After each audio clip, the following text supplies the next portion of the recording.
नमस्कार, मैं हूं रजत अवस्थी और आप देख रहे हैं इम्पैक्ट भारत टीवी। बहुत सारे लोग जब क्राइम होता है और कहीं बहुत बड़ा विभत्स क्राइम हो जाता है तो लोग एक दलील देते हैं कि क्या किया जाए भाई, कलयुग आ गया है, ऐसी घटनाएं तो होती ही रहेंगी, अभी तो और ऐसी घटनाएं बढ़ेंगी।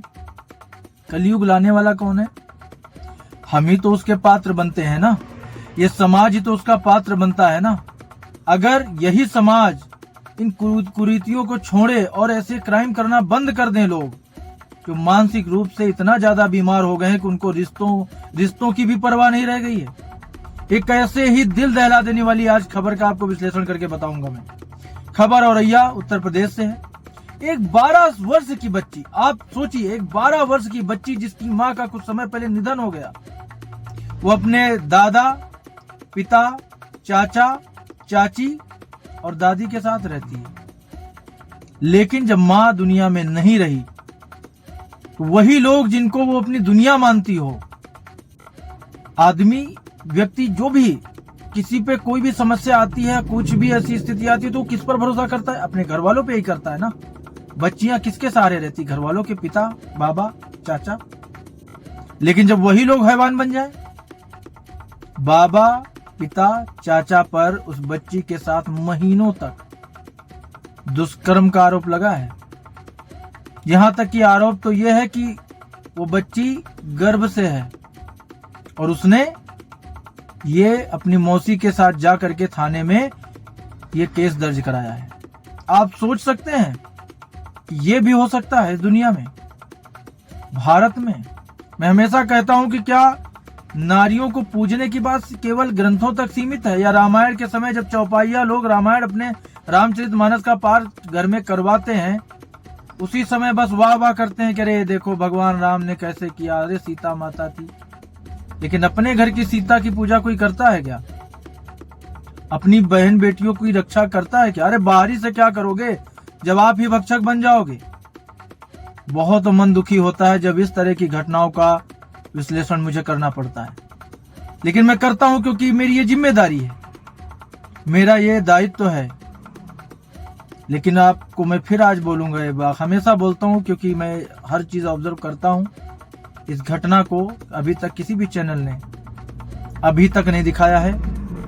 किसी ने छोटी मोटी तरीके से दिखा दिया है, नहीं दिखा रहे हैं लोग, जबकि होनी चाहिए। लेकिन लोग कहाँ लगे हुए हैं? पूरा दिन क्या चल रहा है टीवी पर, न्यूज टीवी पर आप देख रहे हो।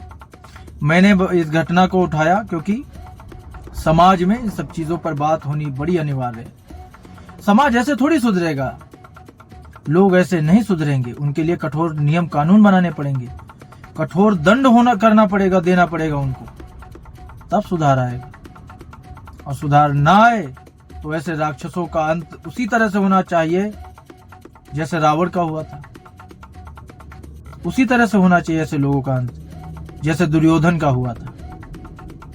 तो जब तक इन चीजों को लेकर के समाज जागरूक और गंभीर नहीं होगा, बाहरी लोगों से क्या डर जब घर में ही आप तो क्या कहा जाए, ऐसे भी परिवार हैं जहां अपने ही घर की, खुद की बहन बेटियों के साथ इस तरह की हरकतें, इस तरह की घटनाएं अंजाम दी जा रही हैं। ये जो खबर मैं आपको बता रहा हूं, ये बहुत बड़ा उदाहरण है इन सब चीजों का।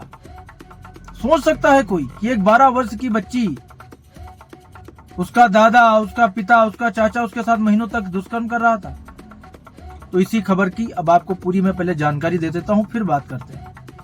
तो बेटी से रेप करने वाला पिता गिरफ्तार हुआ है। किशोरी ने दादा, चाचा पर रेप का आरोप लगाया। बोली, विरोध पर जान से मारने की धमकी देते हैं। विधूना, औरैया के, उत्तर प्रदेश के औरैया के विधूना में एक गांव की निवासी 14 वर्षीय किशोरी के साथ दुष्कर्म के आरोपी बाबा, पिता व चाचा को पुलिस ने गिरफ्तार कर लिया है। किशोरी को मेडिकल परीक्षण के लिए भेज दिया गया। तीनों आरोपियों पर पॉक्सो एक्ट सहित अन्य धाराओं में मुकदमा भी दर्ज करा दिया गया है। अपर पुलिस अधीक्षक आलोक मिश्रा ने बताया कि एक पीड़िता की तहरीर के आधार पर थाना विधूना में दुष्कर्म पर अन्य धाराओं सहित पॉक्सो एक्ट के तहत मुकदमा दर्ज किया गया है। पीड़िता ने बताया कि उसके बाबा, पिता व चाचा ने पिछले कई महीने से उसका शारीरिक शोषण किया है। उसने बताया कि प्रथम दृष्टया ये बात प्रकाश में आ रही है कि पीड़िता 2 माह की प्रेग्नेंट है। नामजद तीनों अभियुक्तों चाचा, पिता, दादा को गिरफ्तार कर लिया गया है, जिन्हें न्यायालय के समक्ष प्रस्तुत किया जा रहा है। अन्य विधिक कार्यवाही व परीक्षण कराया जा रहा है।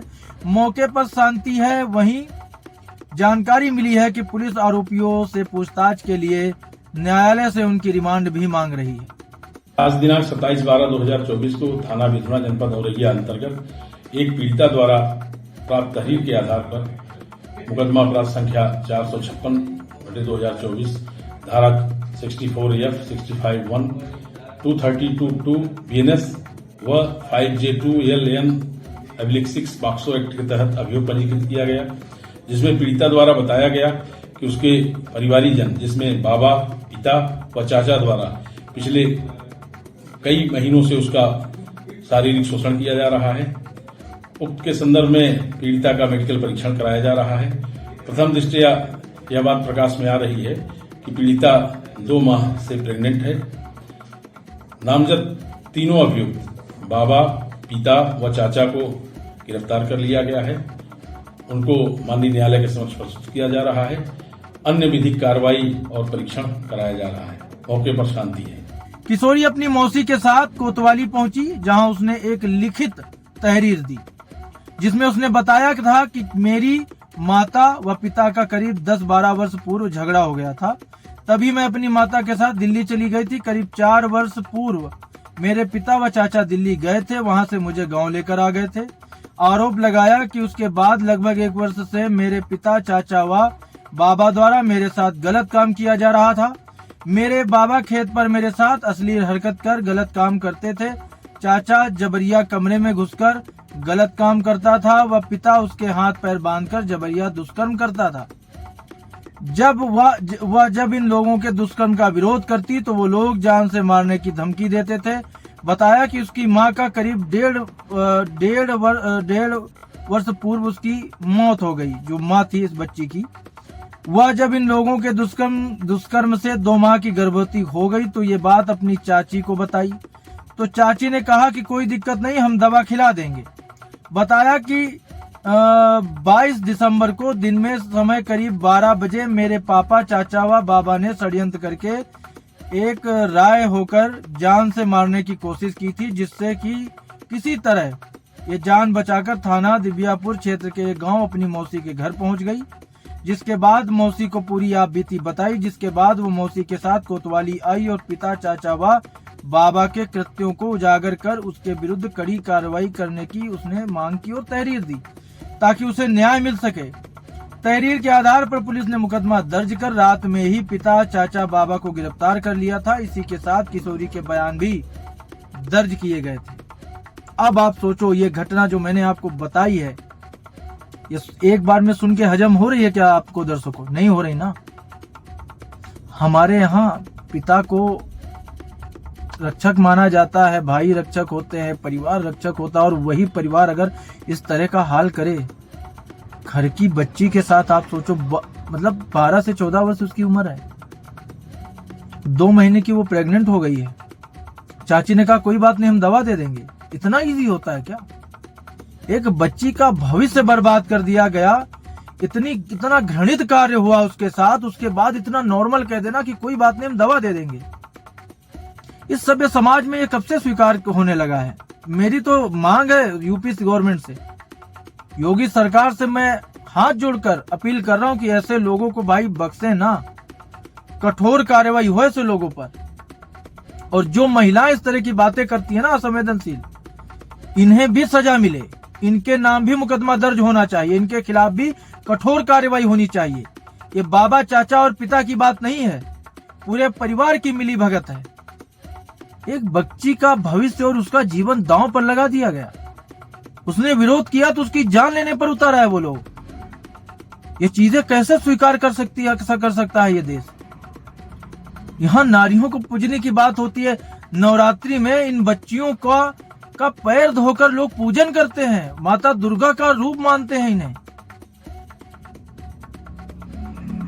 ये कैसे हो सकता है?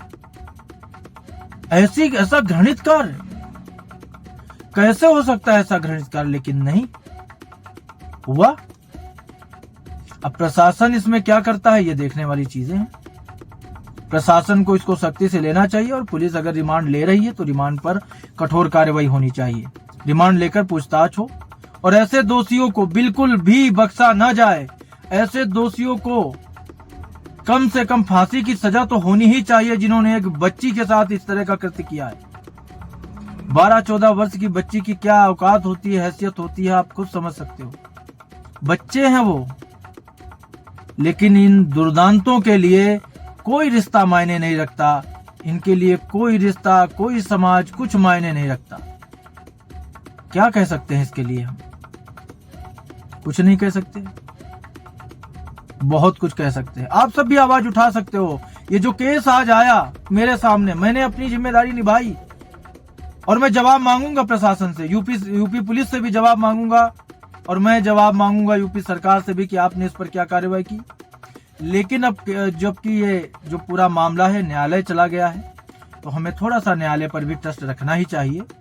और मेरी अपील है, हमारे जो न्यायपालिका है, न्यायालय है, जो भी बेंच इसको देख रही होगी, जो भी जज इसको देख रहे होंगे, अगर वो मेरा ये शो देख रहे हैं तो मेरी उनसे भी अपील है कि ऐसे लोगों के खिलाफ तो सख्त से सख्त कार्रवाई हो और ऐसी कार्रवाई, ऐसी सजा इन्हें मिले कि दोबारा इन्होंने जो किया है ना, ऐसा करने के लिए लोगों की रूह काबजा करने से पहले अगर हम बदलाव नहीं ला पाए ना तो हमारे आने वाले समय में ना लोग बस यही कहेंगे कलयुग आ गया और कहकर चल देंगे। कलयुग आता नहीं है। हमारे कृत्य, इस समाज के कृत्य, ऐसे दुर्दांतों के अपराध कलयुग क्या बोलते हैं उसका, परिभाषित करते हैं उसे अपनी कृत्यों से।